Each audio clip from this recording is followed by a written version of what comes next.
All right, hello everybody. Welcome to Torn Tuesday, your weekly dose of all things Hobbit and Lord of the Rings. We've been doing the show for 10 years, but the One Ring's been going since 1999. I am And joined, that's as about always, by 22 Cliff. years. Yeah, I'm 22 telling you, years. I can't count anymore because, math is hard.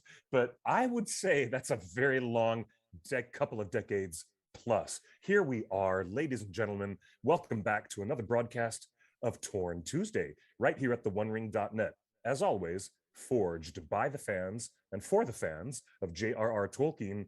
And boy, do we have a couple of great, really, really excellent guests who are joining us today, all the way from across the pond. Justin, do the honors. Well, Empire Magazine is one of the biggest film-related magazines, entertainment in the whole world.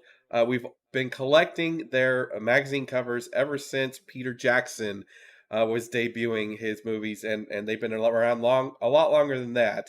And so they got an exclusive with Amazon's huge Lord of the Rings, Rings of Power. They got photos. They got to debut the Hobbits. And I wanted to talk Yes, more about all yes. of this stuff. So we've got the editor and the writer. We got Al Horner, who put together the article, and the editor, Nick Desemlian. Did I say that Disseminating. right, Nick? Spot on, sir. And All right. top of the morning to you both from surprisingly sunny London. Welcome to our show, gentlemen. It's great to have you guys here. I mean, especially great because, as Justin pointed out, thing of a genetic relationship between Lord of the Rings and the Hobbit movies and Empire Magazine reaching out to the fandom to give them all the juicy goods. There really is something in the DNA of the magazine that will not let Middle Earth go. So I guess let's open with did you guys expect that Empire would get a Lord of the Rings exclusive just because of your history, or was there a little Oh like, yeah, are we even going to be in the conversation? Like, I did. how did? I expected it years ago, but yes. I wouldn't say expected, but I would say hoped, because like with you guys, for me, I've been reading Empire. I've been at Empire since 2004, so almost as long as you guys have been doing this. But in my mind, the two are together because I remember getting that first Fellowship of the Ring cover back at the end of 2000, and it was that Empire was the first one to have Lord of the Rings on the cover. And so I hoped, but we didn't expect, like we definitely went in to Amazon and pitched for it, and we were like, this is why we should be the ones, and we have this amazing relationship with the franchise that goes back decades, and we love Lord of the Rings. I mean, we do, and I've got to do some amazing Lord of the Rings based stuff in my 18 years, and so we pitched for it, and the fact that we've done not two, we normally do two covers for the regular newsstand one and the subs cover, but we wanted to go all out and have 3 newsstand covers and the subscribers cover. So we've gone big with it. Yeah, so talk about the subscriber cover again. That is a John Howe sketch. How do you even decide? Like was that offered to you? Like, did you ask John Howe for a sketch? How did that happen? Yeah, my question too. Yes. We did. We asked for it, and Oh, it okay. happened. I can't quite believe it happened. We, our idea was always Chris Lupton, the creative director, and I. We always wanted to do the 3 covers, show 3 different realms, and just show the epic scale of this show and of Middle Earth. And we wanted to have a monster in the mix, and we pitched for some kind of concept art of a monster, and then we spoke to John for the previous issue, and we asked if there was something we could have, and lo and behold, they pulled out this amazing, I think, sketch of a snow troll, which I just love. I can't stop looking at it. Wait, they didn't just send you a scan, like you saw this sketch? Oh, I didn't know. I didn't see the original. I saw what everyone sees, which is the image on our cover, but I haven't seen the actual first-hand one, unfortunately. Al, did you get a chance to see it? I didn't know, sadly. I spoke to John, gosh, when would it have been? Maybe March. Like we did a piece with John prior to the sort of cover issue that's just gone live. And I spoke to him for that, and he was off shooting something. He was busy. He was phoning in from a car, I think it was. So yeah, he's been busy, and yeah, there wasn't a chance, unfortunately, to meet him in person, to see some of his incredible sketches, IRL. But it was fantastic, certainly, to chat with him. Well, I think the embargo has lifted from my experience in London, which I think you were close or nearby to, Al, and I think we might have crossed each other in the hallway without knowing each other. But I can tell everybody that I had eyes on John Howe's sketch. He brought his sketchbook when he came to say hello to us influencers that Amazon had flown out, and he opened up to the page and he showed us that we didn't know it was going to be on your cover or anything. You guys hadn't announced it yet. He just showed us, this is my first sketch of the first troll post Peter Jackson, and we asked him to turn the page and he wouldn't. Oh. God, I'm so envious. I'm so envious. I really do wish I'd been there to meet him, and I would have asked him to just hand the whole thing over. Just give it to us, please. I'm imagining this book just with a glow, just glowing, and secrets spilling out of it. It's very exciting. Yeah, he told us that he has over 40 full sketchbooks from Rings of Power work. I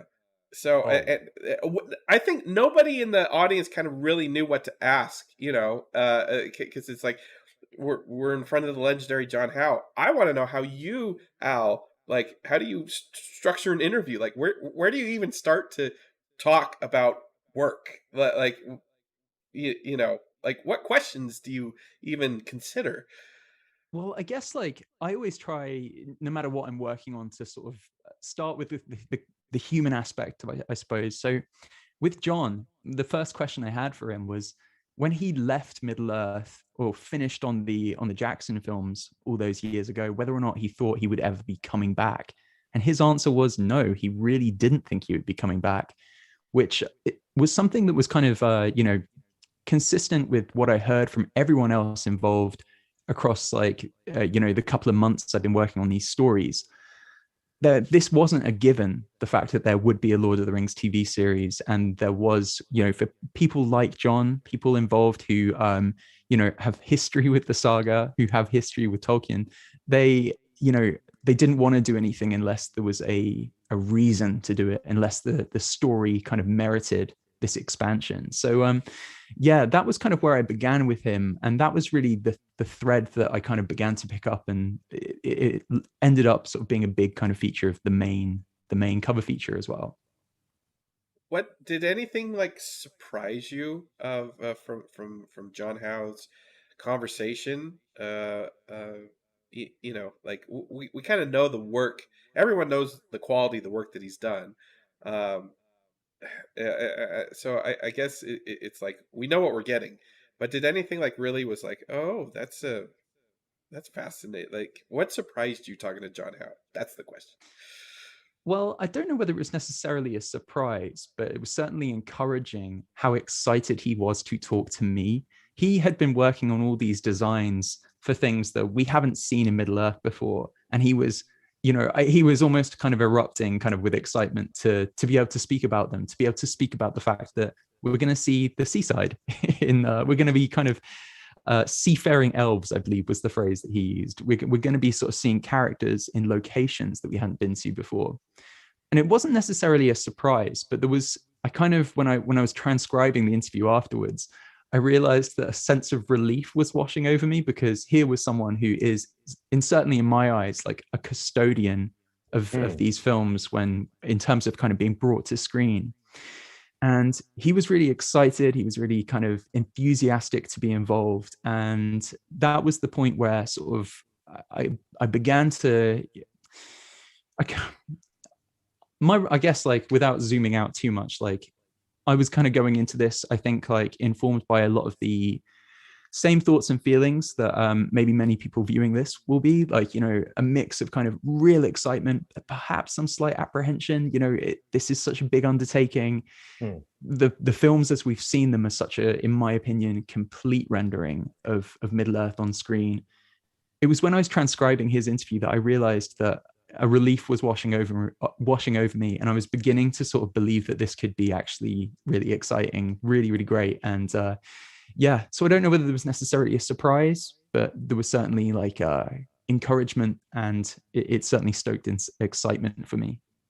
Is there something specific that really kind of changed your mind and got that hype machine going in your head?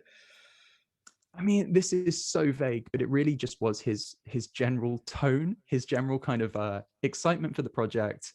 I got the sense, I don't have the exact quotes in front of me, but certainly like he did say something to the extent of, I thought I was done. I thought that was Lord of the Rings on the big screen, done and dusted. And he said something to the extent of he wouldn't have come back if it wasn't something really exciting, and if there wasn't like a purpose for this thing, if it needed to be more than just like a another kind of more content for the content machine sort of thing. And that really kind of like, it didn't need to win me over. I wasn't going in from a point of apprehension necessarily, but just I was kind of aware that this is such an unknown that we're stepping into. And from that, it sounds really woolly, and I apologize that it's so vague, but just the tone, the excitement that he had for the project kind of made me feel like John Howe's excited, I can be excited.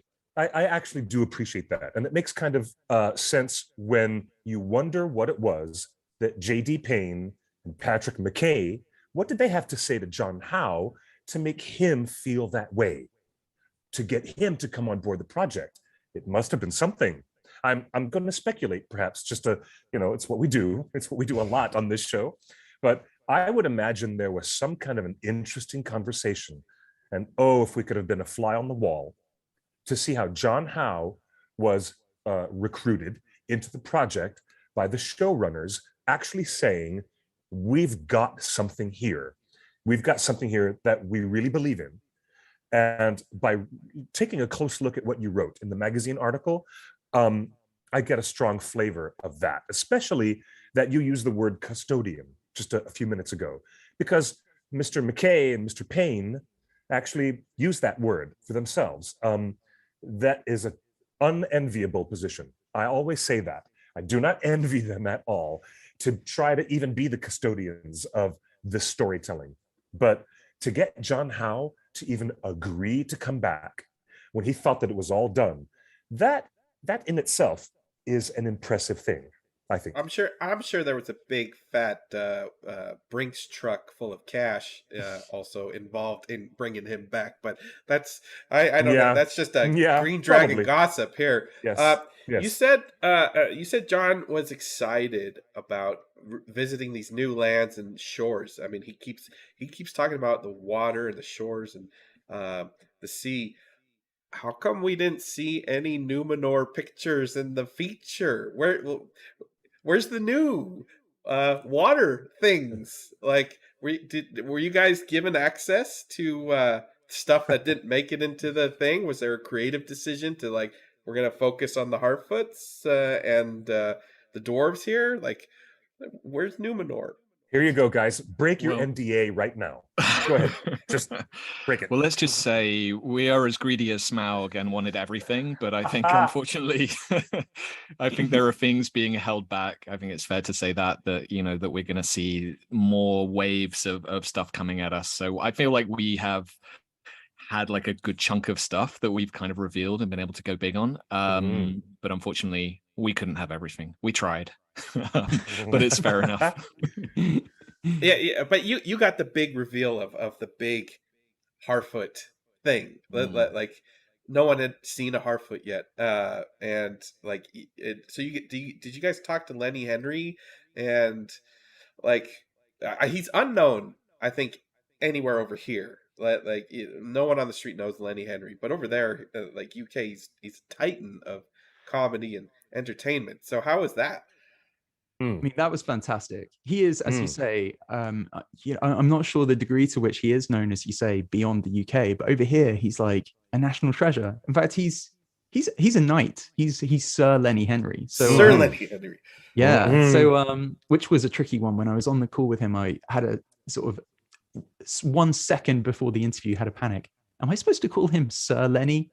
And I went down the rabbit hole of, if I was knighted, would I make everyone call me Sir Al? And then he just popped up on the screen. I was like, "Hi, Lenny." So it was fine. He was fantastic though, and he's such an eloquent speaker, and he's such a passionate campaigner for diversity in the arts and things like that. And obviously one of the sort of, well, it shouldn't be a talking point, but of course it has become a talking point. One of the sort of talking points of this show has been there is a huge amount of diversity within this telling of Lord of the Rings. And he was kind of really open and honest with me about how there was a certain alienation for him as a kid growing up, like loving fantasy and sort of all these sort of swords and sandals stories, but never seeing kind of people of color like either in these stories in comic books or on screen. And the phrase he kept on using throughout the interview is, if you see it, you can do it. And my interpretation of that phrase was that it's so beneficial to be inclusive in that way. And yes, he was really eloquent about the importance of the sort of diverse cast and the diverse crew. And he was really excited. He is a massive man. I think he's like 6'4" or something like that. He is very much the tallest hobbit that has, well, half it, who has ever existed. And he was great fun. That is so exciting. I was just going to say, strangely, I think he may be the only actor who's in Harry Potter and Lord of the Rings. I was just trying to think if, because he did a voice in Prisoner of Azkaban. I don't know if there's any other crossover. Most American kids, really, the only limited knowledge they have of Sir Lenny is the fact that he was the voice of the shrunken head on the night bus. Yeah. On the night bus. Yes. Yeah, I think that's genuinely what he's best known for in the States up until now. Yeah. But yeah, there should be a conversation about the comedy relief and the charity work that he's done. But, a lot of people do know him from that tangentially. Justin, go ahead, please. Well, I was going to say, like, yeah, he is a massive man. By the way, there was another tall guy that played a short person, and that was John Rhys Davies, who is a tall man. He played Gimli the dwarf. So there is precedent that there are tall people that play short people in Middle Earth. Yes. But very true. You said a massive man, but I think fans want to know, is he a massive fan? Does he know Tolkien? What's your vibe on, like, does he know the power of Tolkien's myth? Yes. Now, I did, right. This is going to take me a little second to figure out. Basically, I asked that question in every single interview because I was really intrigued as to see where everyone's passion for Middle Earth began. And there were some fantastic stories, there are some really, really interesting stories about where people's connection to this world began. And I'm desperately trying to remember. For Lenny, it was certainly a childhood thing. He grew up in a place called Birmingham, which I believe is actually, he grew up certainly a stone's throw just from where Tolkien at least spent some of his childhood. So there's a kind of geographical connection. I forget exactly at what point he discovered the series. He definitely told me. But it's been a long time coming. He's also kind of he's a fantasy fan in general. He's doing like a lot of fantasy projects at the minute. There's Anansi Boys, right? I think that's an Amazon thing too. Yeah, that's right. And the other thing about it about him that keeps us guessing is certainly he is best known for comedy, and certainly historically hobbits have been a source of comedy within these stories. But he also is on. He's a fantastic kind of stage actor, Shakespearean thesp. He's done a lot of like the big Shakespearean heavy hitters. So he's got kind of a dramatic side in his locker as well. So I wouldn't necessarily take it for granted that he'll be kind of a comic figure within the show, because he can do it all basically. So Lenny. Yeah, the fans have pointed out, and like deep scholarship researchers on our Facebook, that Lenny Henry actually grew up in the area that Tolkien is supposed to get inspired by hobbits and the Shire. And the general feeling now from fans is his accent will be the closest anyone's ever been to what Tolkien envisioned a hobbit accent would be. The Middle English, the classic Middle English accent, right?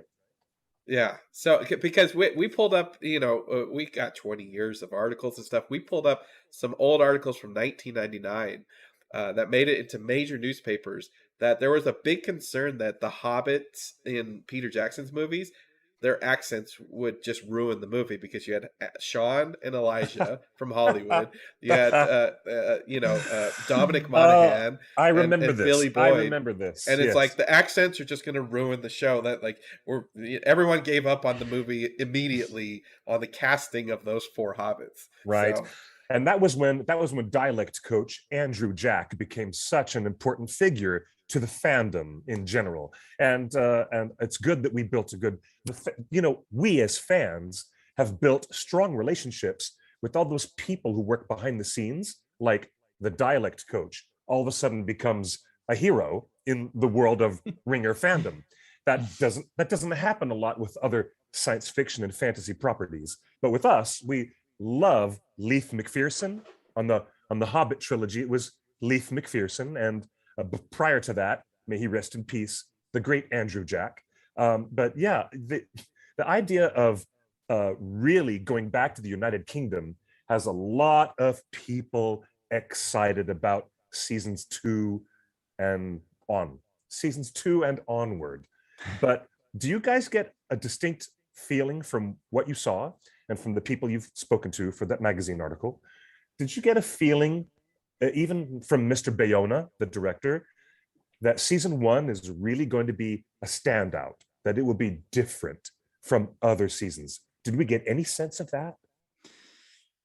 I mean, what I can say is that it's a long form story that they're telling, and that they were quite keen to between J.A. Bayona and the showrunners, they were quite keen to sort of establish that, yes, there is a certain amount of table setting in that first season, because, this is all Act 1 stuff. We're setting up all the things that are going to kind of pay off in season 3, season 4, season 5, and they already have those dots mapped out.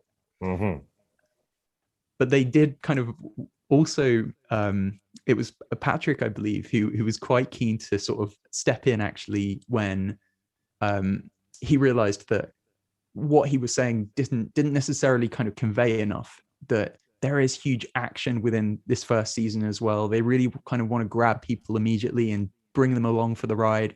So although, of course, there is like a certain amount of kind of exposition and table setting, as I say, to this first season, from the sounds of it, it's going to be quite like gung-ho as well. There's going to be a lot of excitement to season 1. You're going to be introduced to a lot of characters, and you're going to start to go on this journey with them. Indeed. Let's read what you just said in the article about the battles. Oh, this is so cool. I was just looking at this. Where is this? And you did say that Lenny Henry was 6'3". I just noticed that. What happens when you try to kill an orc and you've never killed an orc before? Instead of having 10,000 orcs fighting 10,000 men, what is it like to have one orc in your face, in your kitchen? I love that quote. Specifically in your kitchen, it's the worst place you could have an orc. You're trying to make some pasta, you've got a little salad on the go, you're looking forward to your dinner, and then there's an orc. The orc's in the fridge again. It reminds me of that back time... on the menu. Yeah, oh God, yes, there you go. Meat's back on the menu, boys. No, who was it who said that quote? Oh, that was J.D. Payne. It was J.D. Payne who said that. Every episode, he says, every episode has set pieces, creatures, battles, and white knuckle fights to the death in every episode. Well, that's a tall order. That's a tall order. It isn't. But is there an orc in a kitchen in every episode? Is my question. And his meat it's on the basically menu. Gordon Ramsay. That's funny. This is a cooking show. We had a bunch of questions coming in from chat, and a couple of the big questions, and these can be just quick yes or no's. Did you guys see full episodes like Vanity Fair did? No, sadly not. Are those pictures that you published in Empire from the first 3 episodes, or sprinkled from the first season? Huh. Having not seen the episode, it is a good question. Having not seen the episodes, going to take the 5th because we're not sure where they come from exactly. Interesting. Mhm. we've heard everything up to now that Amazon had released officially, whether it's the first picture of the two trees and stuff, are from the pilot, like from the first or second episode. Um, so it seemed like Amazon was okay with like letting some of that information leak. So I'm wondering, now that they're giving us more pictures, are they gonna, do they want us to know when these things pop up? Um, it's fascinating. Was there one picture that kind of stood out to each of you? Of like, okay, I'm in on this. The one I fell in love with when we were going through them and seeing them for the first time is that vista shot of the tower and the figure at the top, and you just see Middle Earth sprawling out, and the scale and the scope and the mythic sense of that image, if you know the one I'm talking about. I do. Yes. I just love that shot. So we wanted to run that really nice and big. If you get the print edition, that's like most of a spread, a double page spread. And I still, every time I look at it, I kind of get lost in it. It's really cool. This might be an esoteric question for the printing industry. And it's kind of delightful that we still have magazines in print form. It's still delightful. I'm very glad that we do. But have you guys thought about doing a gatefold, like where 2 pages fold out to become 4 pages? We haven't seen that in a while. That would be cool.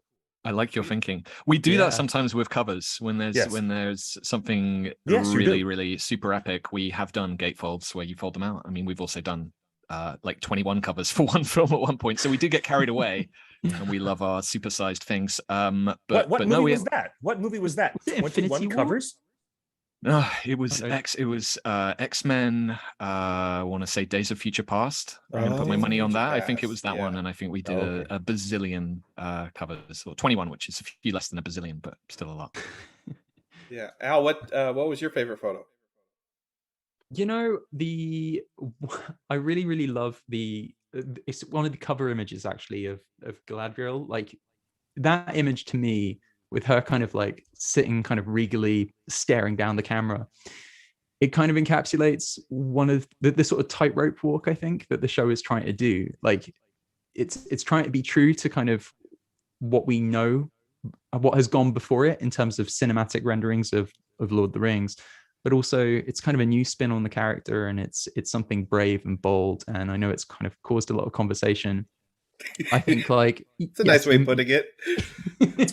I'm very diplomatic. Yeah, but I kind of like, I just think that's such a striking image. And from the footage I have seen, which I can't talk about, but the little footage I have seen, and specifically of that character in action, like I'm so excited to see more, essentially. So yeah, that image for me is kind of encapsulates what I'm most excited about, I'd say.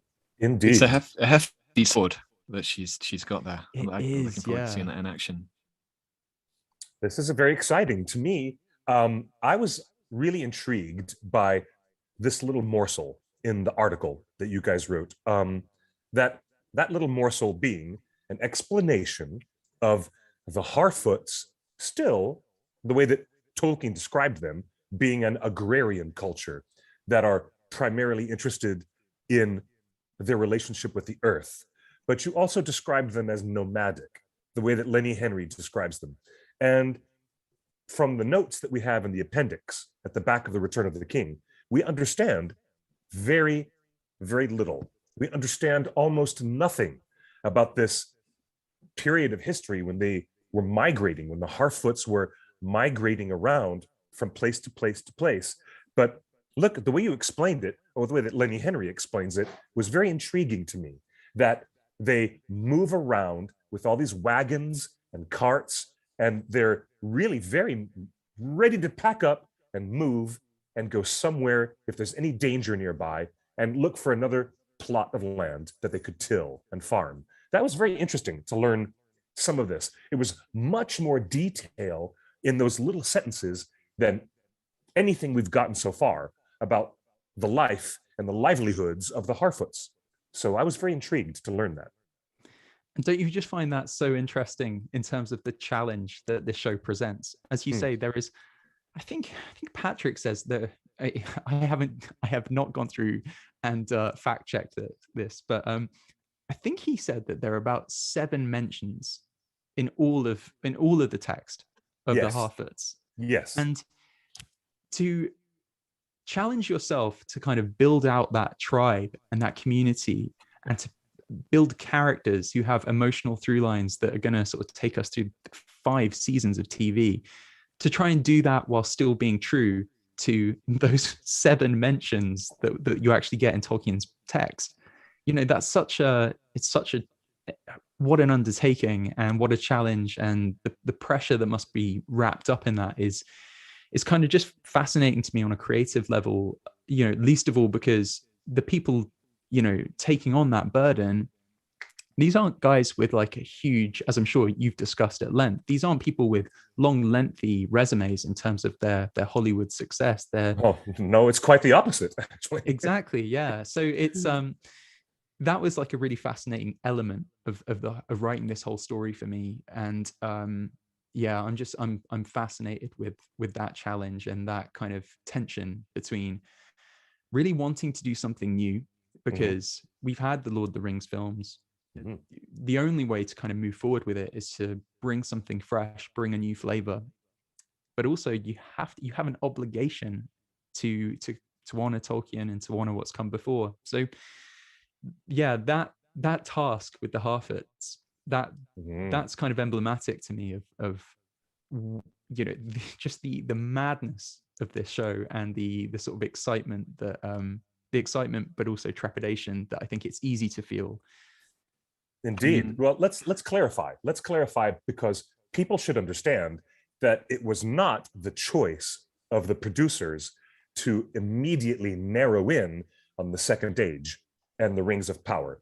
This piece of story was what the Tolkien estate offered. They offered it. They said to Netflix and to HBO, and they said to a couple of other people, we are offering this.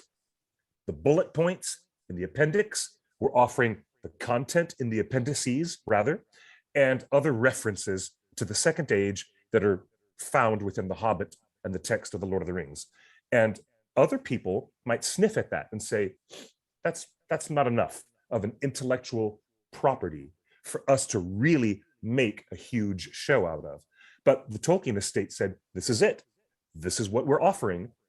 And do you think it is more brave then, therefore, or is it more foolish to have taken up the mantle of this storytelling, given what they've got, which is, to many critics, many critical people, thinking there's not enough there. It's just, you know, the appendices. How are you going to drum up the completeness and the fulfilling larger canvas of narrative when there is no narrative there? What are your thoughts on that, guys? I think brave. I mean, it would have been simpler, you know, I guess they couldn't have done it, but to do like an Aragorn, you know, dip your toe in and do like a little mini series about Aragorn and his adventures. And so you're kind of on the fringes of the Lord of the Rings world, but to completely change the entire world and bring all these new realms and even, you know, new people into it. I think it's brave, it's ballsy. I think everything about this project is brave. And you know, Peter Jackson, when he was plunging into his trilogy, I mean, that was the ultimate braveness. And talking of resumes, his was not, you know, exactly gold plated when he got that job. You know, as much as a huge fan of the Frighteners as I am, everyone was kind of doubting whether he could pull it off. And by all rights, on paper, he shouldn't have pulled it off. So I think you have to root for people when they're taking on something this huge, and just hope that it comes off again. I really hope it does. So I think brave, and I'm rooting for them, because it's a huge undertaking.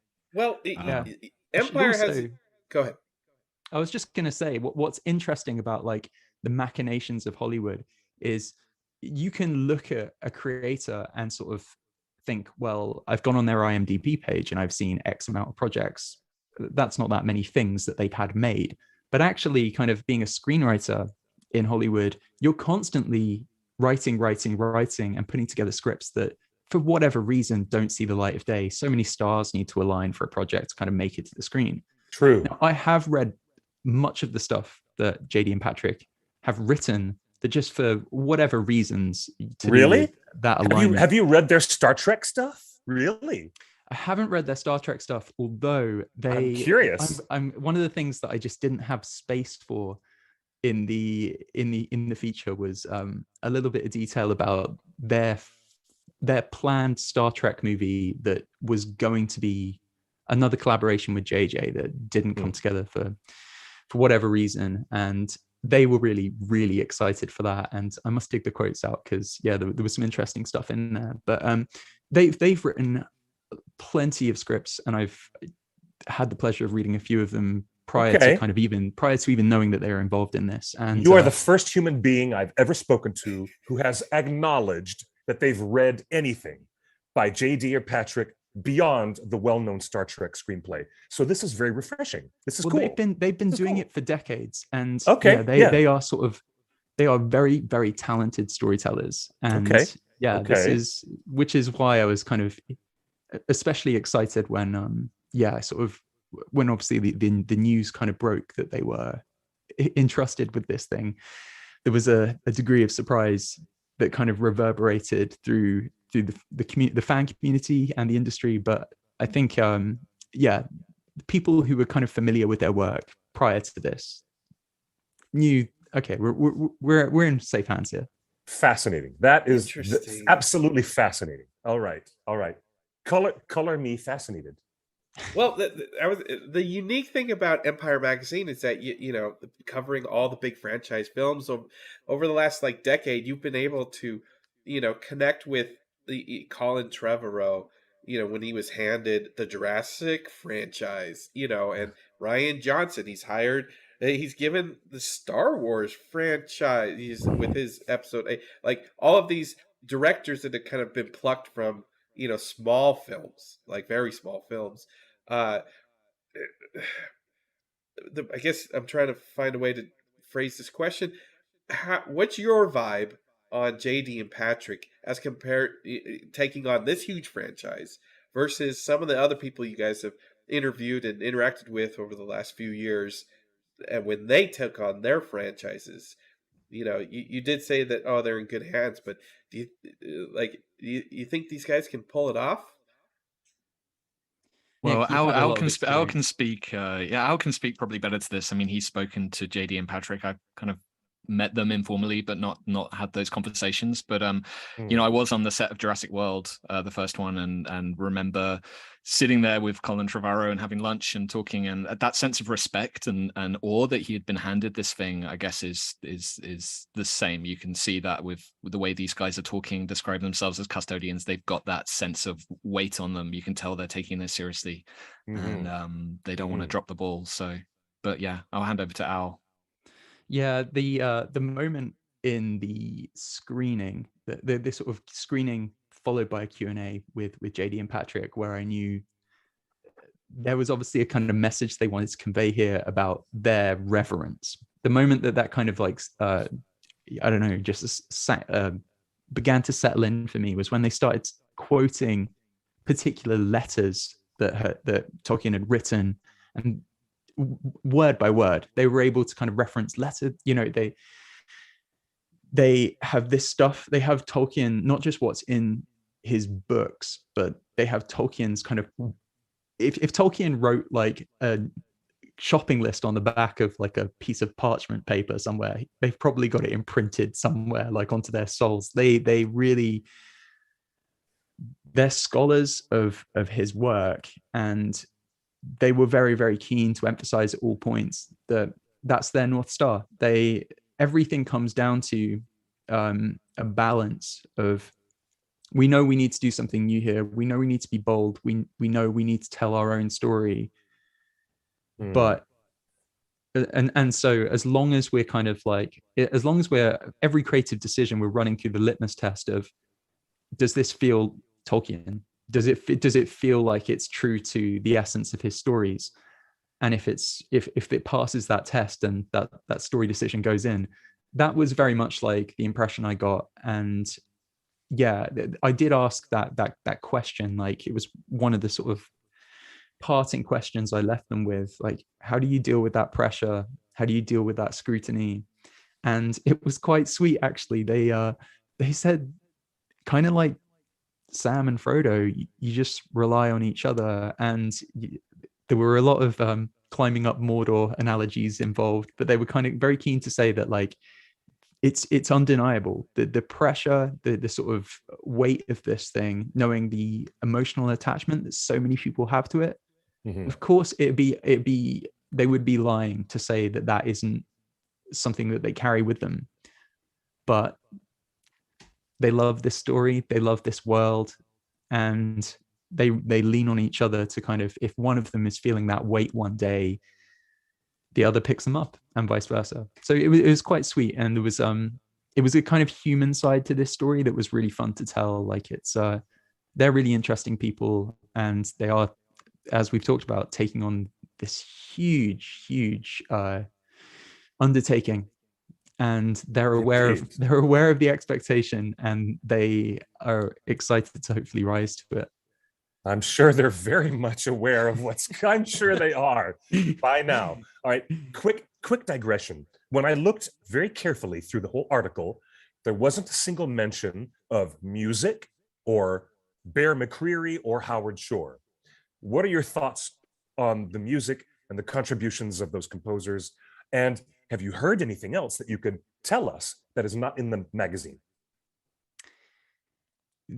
I am break your NDA NDA'd right now. I'm afraid there is. I think there are announcements to be made on that front. But yeah, it was something that kind of came up in one of the interviews, and then we were asked to perhaps not mention it. Just park that little piece of information. And, well, this brings up a thing that a lot of fans are kind of frustrated about this marketing campaign that Amazon's running.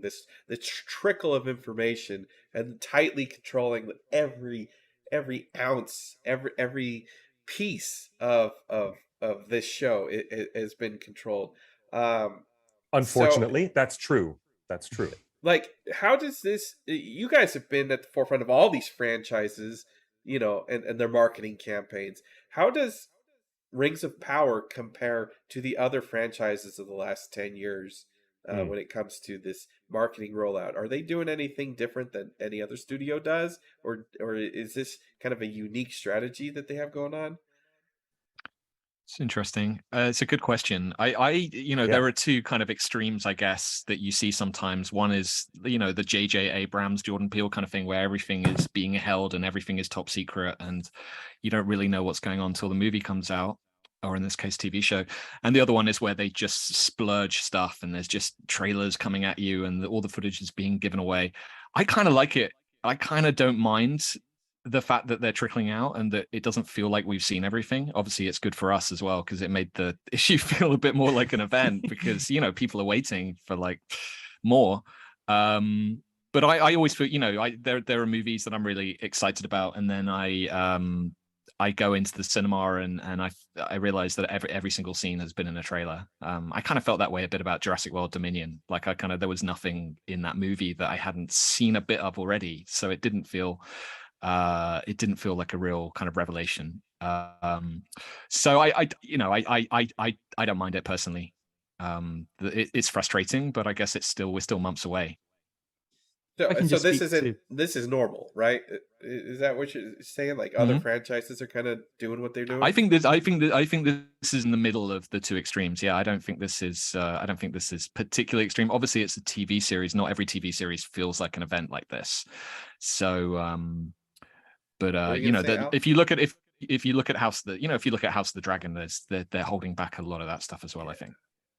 Well, as a favorite quote of Gandalf comes to mind, many folk like to know beforehand what is to be set on the table.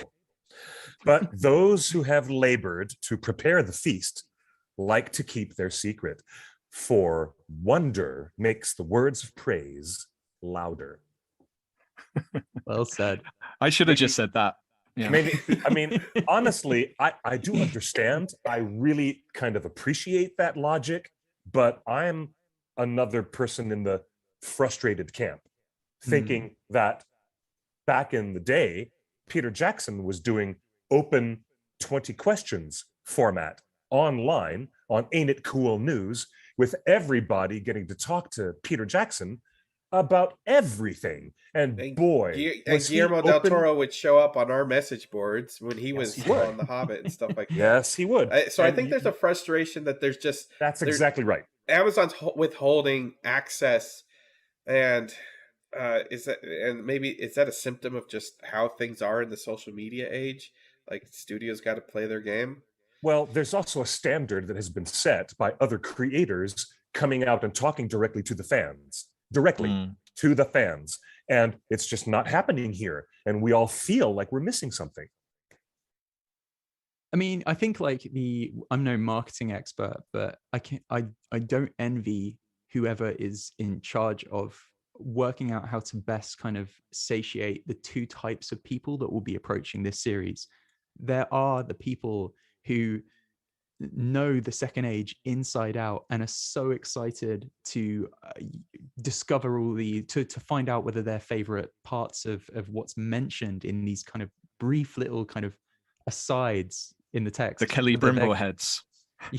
Yes, is that the official phrase? That's me. Was there anyone on your staff that is a number one Uber fan? Or are you guys like Uber fans, or is there anyone on your staff that was like an Uber fan and saw that Celebrimbor pick and was like, I think I'm an Uber fan until I sort of step into, until I'm tasked with writing a piece like this, and I sort of really connect with this community right here and the people who will be watching this, and then I'm like, I don't know my orc from my elbow. We're kind of in awe of you guys. I've seen Yeah. I've read Tolkien many times, and I've seen the Peter Jackson films. I just saw it at the Royal Fellowship at the Royal Albert Hall a couple of weeks ago with a live orchestra, which was, by the way, a spiritual experience. Lovely. But unfortunately, we have to kind of flit around from film franchise to film franchise and try and kind of get our arms around everything. So we're in awe of your kind of the knowledge, and the depth of the knowledge you guys have is incredible. But to answer your question, no, nobody got outraged about Kelly Brimbo in our office. Nobody got outraged. Well, I mean, I made a joke about the costuming, and I really shouldn't have done that, because I have great respect for the craftspeople, the seamstresses, the leather workers, the people who are working so hard to make the costumes. And so I feel kind of bad about that, but still, it was not the Celebrimbor that I expected. I just got to say that. I saw a few people getting extremely upset about Kelly Brimbo's haircut, and they have some really strong views on like his styling. So I mean, there are some strong views flying around for sure. Yeah. Yeah, it's so I asked you what your favorite photo was. What photo that you guys received was the most surprising to you? I think for fans, Celebrimbor was the most surprising. He's old, he's got a haircut, he's wearing a dress. Like, it's that was most surprising for a lot of people. Like, we kind of knew where Galadriel was coming from, but was there anything that you were like, okay, he's wearing a dress? Not that there's anything wrong with that, Ed Wood. But no, we're Pride Month, we're okay. Sure, of course. I'm suddenly remembering Johnny Depp as Ed Wood, that classic film that Tim Burton made all those years ago. Anyway, I just saw that recently. Yeah, sadly not with a live orchestra, but I did see it recently. I guess Kelly. There is some school of thought that he is like quite old for an elf, or older than you would expect from an elf. I guess that's surprising in the elves that we saw in the Peter Jackson films were kind of felt. And Hugo Weaving, is on the elderly scale of an elf in those films, but I guess that's moderately surprising. I think there was a sense, I don't know how you guys felt about it, was there a sense that he was expected to be younger? Yeah, well, a little bit, because Celebrimbor is the one person who gets duped by Sauron when nobody else does. Gil-galad says, no, we don't want you here. And Elrond says, no, go away. And then in the disguise of Anatar, Sauron finds his sucker. There's a sucker born every minute, and Celebrimbor was that sucker. And Sauron and Celebrimbor have to have this mental game, a mental chess moving type of thing, because it can't be too easy. It cannot be presented as Celebrimbor is completely gullible. They can't do that, and because he was not. But the grift, the total grift of Anatar is going to be it's really going to be one of the most interesting things on television, to see Anatar pull the wool over many, many people's eyes, while Galadriel is sitting there the whole time saying, red flag, this guy's not Well, not cool. This guy's not cool. So I'm really interested in this Celebrimbor character. I really am. Didn't Tolkien write him like Celebrimbor is Galadriel's niece? So you've got Galadriel on the cover of your magazine looking like she's 25, and then you got Celebrimbor, who's supposedly a nephew of Galadriel, being old enough to be her dad. It's that disconnect. But if you go to Tumblr and you look at Celebrimbor on Tumblr, which I don't recommend, Celebrimbor and Sauron are basically lovers, and I was kind of shocked. So everyone's got their own mind's eye of what Celebrimbor should be and how beautiful he should be, he should look like Fabio. You mean there's good old-fashioned slash fiction? There's actually a slash fiction out there. Who knew? Who knew? Well, on the marketing thing, yeah. So it sounds like it's normal, but I guess compare this to Peter Jackson's films. We've had Ian Nathan on the show, who was a former editor of Empire. He's had many great stories of marketing of Peter Jackson's. We know for a fact that this show, Rings of Power, was filmed, and then the pandemic happened. They filmed during the pandemic, and New Zealand did not let anybody into the country for any reason. As well they should. They're an island. So I understand that they're kind of hamstrung on, what's available. And you can tell that all the photos that are being released are just stills from the footage, not posed photos. They didn't take the actors and do a photo shoot. I guess I want to confirm that. Are did the photos you get, were those did you guys produce those as Empire had done in the past, or were those just stills provided by the studio? In terms of the covers? Yeah, any of the photos. The art. Well, no, the inside art is stills, as far as I'm aware, from the show. The cover art was also supplied to us. We occasionally shoot covers. We weren't able to on this occasion. But yeah, it was done after the shoot. It was all done after the shoot. Yeah. And that's an unfortunate thing, because pandemic didn't allow, while everything was going on. Nick, you went with Ian to the set on Peter Jackson's films, right? A different time and place, but it's just the mechanics of putting together Empire preview issues like this have changed, right? Because of the pandemic. You didn't go to New Zealand, did you? No, we didn't. We didn't get on set of this one, unfortunately. The pandemic has pretty much put the brakes on. I did get one set visit during the pandemic, which was to Jurassic World, the new one, which was pretty crazy, given I hadn't seen any humans for months, and suddenly I'm talking to Jeff Goldblum at 2 a.m. with a giant animatronic dinosaur. So that was a pretty good one, but we didn't make it on set for this one. But I did, as you said, I made it down to New Zealand with Ian Nathan, and a quick plug for his book, Anything You Can Imagine, which recounts the whole saga of the making of Peter Jackson's 6 films, and it's an unbelievable read. I mean, Ian has interviewed Peter Jackson more than anyone else on earth, I think, and knows everything inside out. And for the Battle of the Five Armies, a few of us got to fly down to Wellington for a week, and we did this big extravaganza with Peter Jackson, where he's got, I'm sure you guys know, he's got a lot of the sets from Lord of the Rings tucked away, he's kept them on these in these huge buildings, and we got to take a look at that. We got to go into his personal prop collection, which is the craziest room I will ever go in my life. He's got every prop from everything you can imagine, and just racks of costumes. He's got the Wizard of Oz costumes on one rack, and then he's got Blackadder there, and he's got he's got the Alien Queen, the T-Rex from Jurassic Park, and RoboCop all next to each other. It's just this one room with, it's unbelievable. Wowzer. And so we had a pretty cool experience down there. I've forgotten the question, I'm sorry. Just talking about dinosaurs. I do this, I just talk about dinosaurs. But yeah, I do appreciate you recommending Nick's book, anything that you can imagine. It's a wonderful book. Yes. Ian's book. Yeah, I guess fans are just frustrated over the trickle marketing, and what I want to communicate is that both it's a studio strategy that has become common, and mostly driven by Bad Robot and his efforts over there, but it's also because of the pandemic.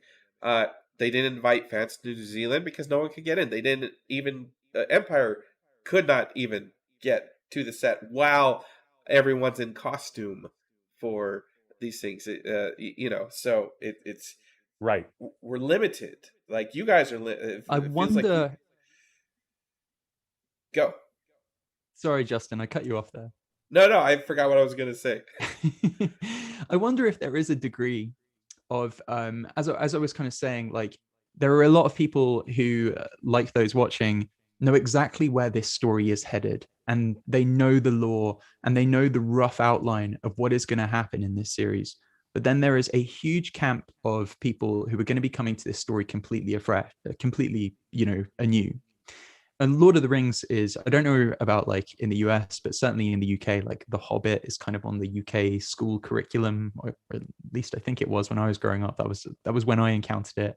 And there's I think there was a limited amount that you could spoil in terms of like revealing what happens in those stories and doing things like set visits and handing out these kind of, marketing materials that give you a sense of what's to come in those Jackson films. Now, this time, there is a lot that, well, because they are writing this thing, they are inventing whole new portions of this story. There is a lot to spoil, even for people who know the lore and know the story. Right. Then, of course, there is this whole other portion of people, I would say probably the majority of people, who have absolutely no idea about the Second Age, and they've seen the Jackson films, and they're just aware that this is a prequel Lord of the Rings story.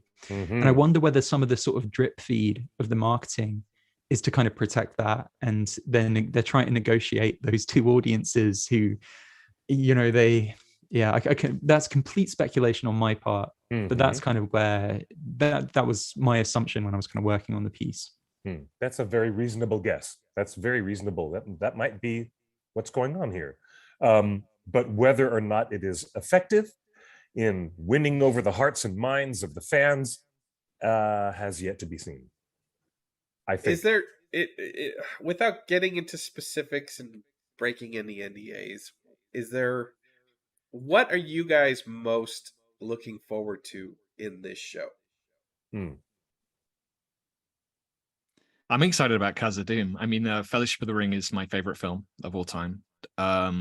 I love the Khazad-dûm stuff, that whole sequence of that film. I mean, I could watch it for the 100th time and still get as excited as the first time I saw it. And I believe that was the sequence that Peter Jackson premiered, like in Cannes, talking of kind of, yes, the different approach to marketing, I guess they had on Fellowship, where they took that whole sequence and showed it months before the film came out.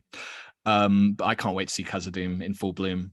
Just in all its glory. I think it's a fascinating location, and the idea of the dwarves digging and just a whole fresh spin and seeing, what does a John Howe designed Khazad-dûm look like when it's when the dwarves are in their like full pomp. So I'm excited about that. I'm excited about Numenor. I think that whole story is fascinating, and the kind of what's going to happen to it, and the comparisons to Atlantis. So yeah, those are two things I'm excited about.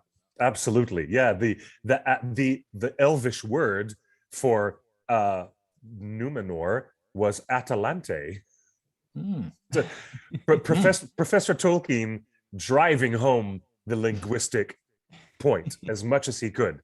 Atalante. But yeah, Numenor. I'm just as excited as you to see a flat Earth made round. I'm interested in seeing cataclysm that we've never seen on this scale in this story. I'm really fascinated by this. I have to admit, I'm deeply fascinated by what they're going to do by the time we roll out the end of season 5, or maybe it will continue to season 6. Who knows?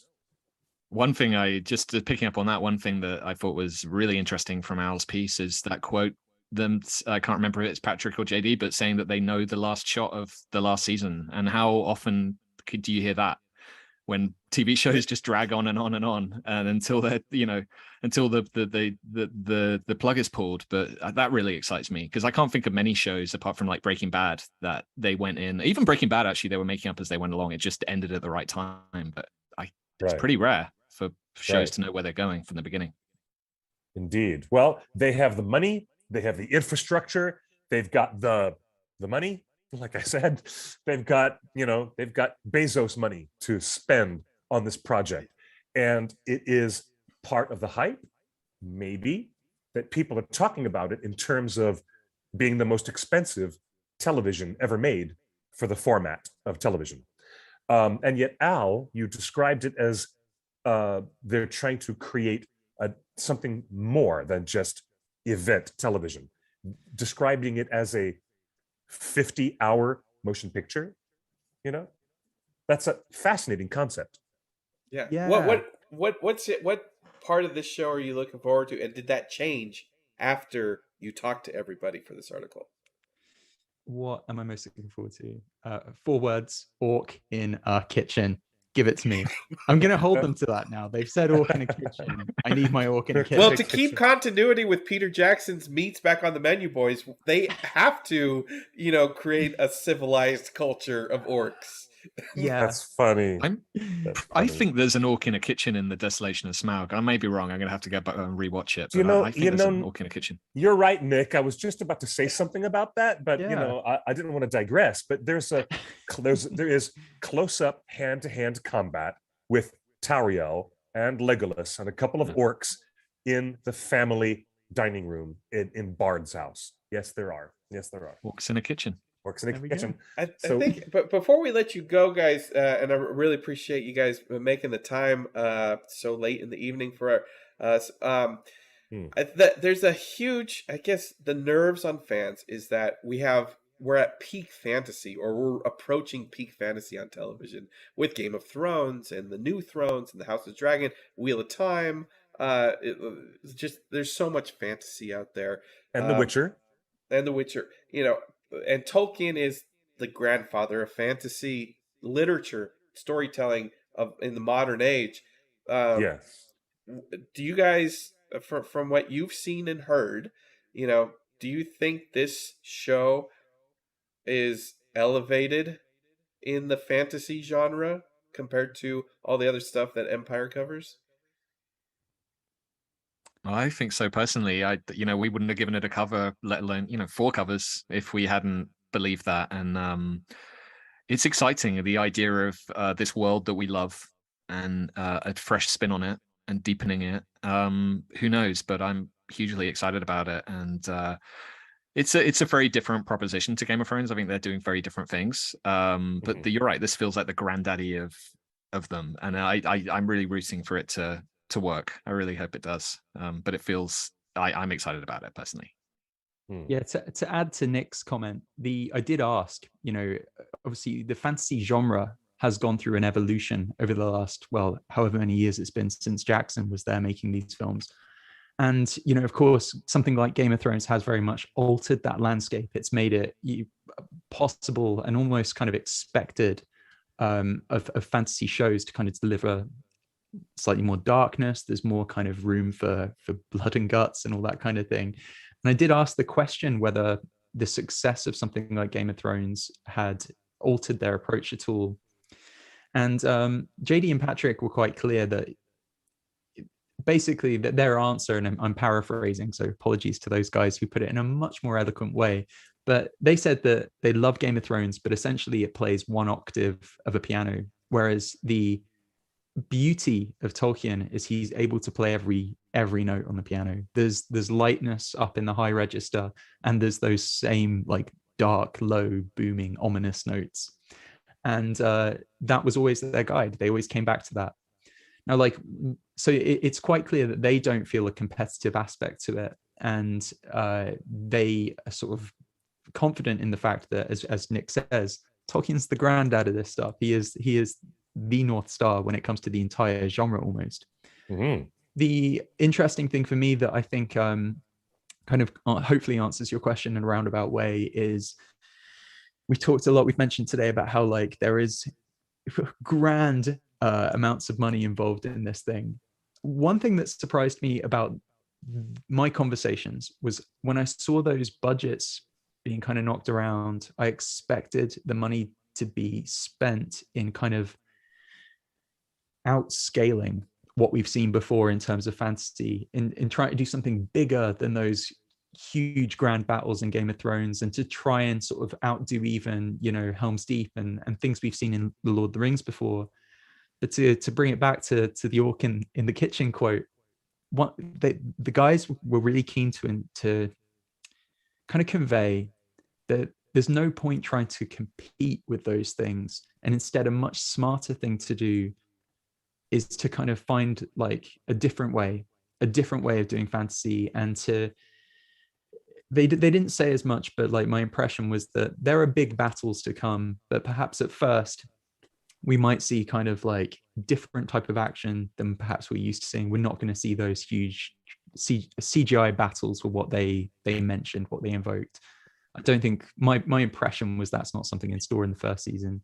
Instead, the place that money has gone to is on the craft of this show and the sort of, I guess, like visual authenticity of it. The guys talked about like to find the locations that felt befitting of Tolkien's vision, they were taking helicopter trips to check out this glacier and that glacier, and they were sort of really venturing far and wide to find the locations that weren't necessarily shot on, but became the visual basis of the sets they did build and the sort of computer trickery that provides the backgrounds for their sort of CGI shots. So yeah, there's an expense to this thing, but it's not necessarily going on making it a bigger, like more epic, to use that phrase that so often comes up in conversation about fantasy. It's not necessarily trying to compete with those things. We've seen peak fantasy. This is going to do something different while elevating the genre in a different way beyond scale. And that is no tall order. And that is no tall order at all. Boy, I'm really delighted to get these insights from you, both of you today, and your insights from the article that you were so kind to craft. And you did a great job. Al did a great job. I want to tell you, much. That was, do not fear walking into the deep waters of Tolkien lore. We're here for you.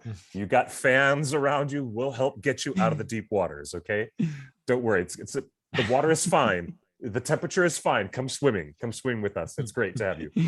Really great. I wonder how it's going to sound and look when we finally break through that marketing wall.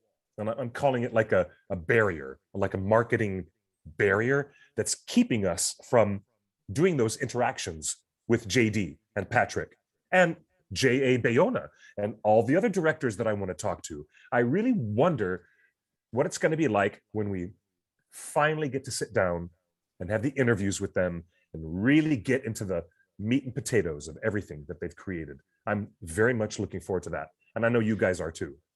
There is actually one thing I should mention on that front that may explain some of the frustrations that you're talking about. When I interviewed JD and Patrick, they were in the midst of writing season 2. So the momentum on this thing is already full steam ahead. And JA was he was actually working on a different project. I think he was out in Uruguay when I spoke to him. He got in touch after the issue came out and asked that we could send him a few copies. And I was like, yeah, of course, I'll chat to the office. And he was like, could you send them to my office in Barcelona, because I forget where he said he was, but it was snowy and it was fantastical, and it wasn't a Lord of the Rings shoot, but it was he was busy engaged on some other project. But yeah, certainly I am aware, and I was made aware doing this, that the ball is already rolling. This is not a conventional TV series in that, well, we'll make one, we'll see what the ratings are, we'll see what the audience response is, and then maybe we'll make another series and we'll another season and we'll tinker things. Season 2 is already kind of like, the ball is already rolling, and it may well be just a case of scheduling, the fact that there perhaps hasn't been that visibility, I suppose, on the part of some of the people involved quite yet. That may be still to come as we ramp up towards September. That's Yeah. the big risk about having this huge cast, like scheduling them to be part. And I totally understand why guys like Will Poulter had to decide 10 years of Lord of the Rings or 10 years of Marvel. Like, it sounds like Mm. the Amazon had to, just from scheduling perspective, you're Middle Earth for the next phase of Yeah, your but career. that type of scheduling for poor Will Poulter around a pandemic, that was not tenable. I could understand it was not a tenable situation for him. And what a choice for an actor to choose between the MCU and the Lord of the Rings as an intellectual property. Imagine sitting in that sweet spot and having to make that choice. I can't tell you what I've seen about Robert Arameo's version of Elrond, but I'll just look up what all the other influencers have said about that performance, and I was shocked at what Sean Gunner of the Tolkien Society and Corey Olson, the Tolkien professor, told me about this Elrond. So anyway, this has been a wonderful. Thank you guys for putting together this huge 4-cover issue of Rings of Power, and it's great to get these insights, and we hope that we will continue this conversation as we lead up into September 2nd, when all of this comes out. And I think at the same time, Star Wars is going to have Andor on the air, and Game of Thrones spinoff's going to be on the air, and it's a great time to be a fan. That's all I have to say. Like, I'm just here to have fun and jump into Middle Earth with a bunch of fellow fans. So thank you guys for coming on and staying up late for this. Yes, yeah, indeed. it is no longer sunny London, but just to say huge thanks to you guys for all the support, and we're huge fans of what you do, and keep doing it. And we're like you, we're looking forward to the wall of secrecy coming down. We need some kind of berserker Urukai to bring that down. But thank you for having us on. This has been a blast. Yeah, it is absolutely a pleasure to have an intellectual and uplifting conversation with you gentlemen. Thank you. And Nick, of course, we'll see you on Twitter. All right. And Al, would you like to tell anybody, should we have people in the audience follow you? What's your account where people should follow you? Yeah, I'm just Al_Horner. So you can find me on Twitter. You can also find me on Instagram. I think there may be an extra underscore in there somewhere on Instagram. There you go. Just to add, sorry, quickly, Al has an absolutely brilliant podcast, Script Apart, which everyone listening should seek out. It's fantastic. It's Al talking to different screenwriters about Al, you explain quickly. Oh. Yeah, so thanks Nick for the plug. You should be my hype man. We should get you a I'll take 10%. A Flavor Fave big clock. Script Apart is my podcast. Is that your first Flavor Fave reference on this show? I think so. I think so. I can't imagine there's much crossover. I love it. It's perfect. Thank you. Yeah, so Script Apart is my podcast. It's each week we have an acclaimed screenwriter revisiting their first draft of what became a beloved movie. So we've had all sorts, like Aaron Sorkin,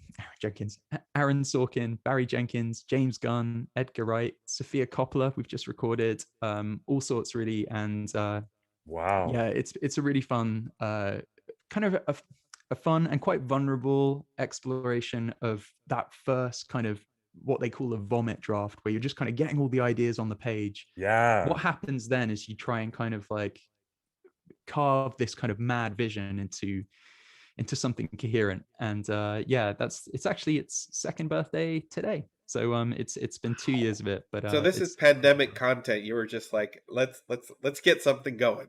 Oh yeah. It was a pandemic baby, very much so.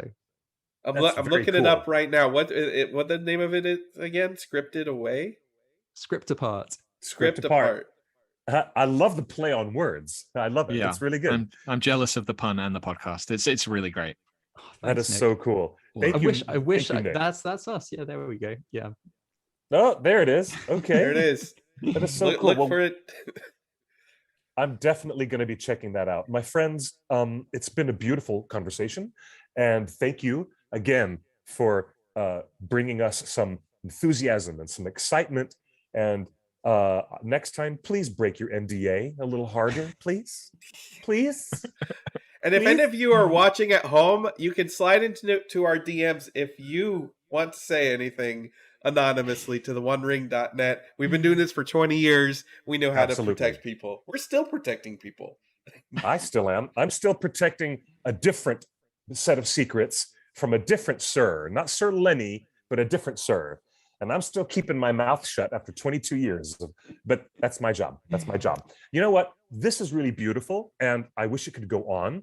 Might I suggest we do a post-mortem after the show, and we can get back together, all four of us? We can have another conversation after the series has debuted and after popular culture has time to digest this amazing thing that they're trying to do. So yeah, let's reschedule another talk in the future. I would love that. That'd be great. I'd love that. Yeah, that sounds Absolutely. great. We can do a little council of our Ronding.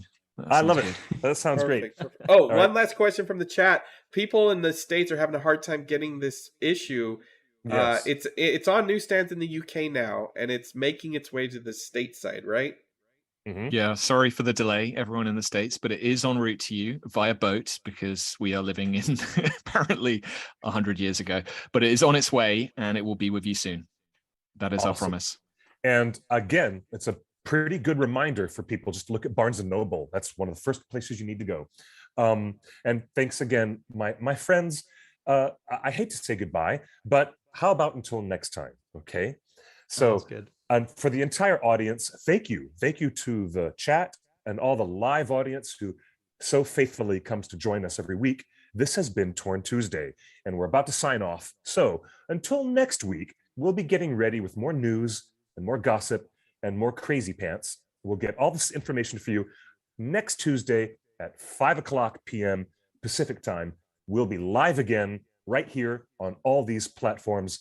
Join us on our Discord. You can follow us on the One Ring Net, take out the dot, the One Ring Net on all social channels, Facebook, Twitter, Instagram, on and on. Have a great time. Engage with the fans, engage with all of us, and we'll have a great conversation. Until next week, everybody, be careful and stay safe and be good to yourselves. So I'd like to say good night and good luck, or better yet, buenos noches y buena suerte. Bye, everybody.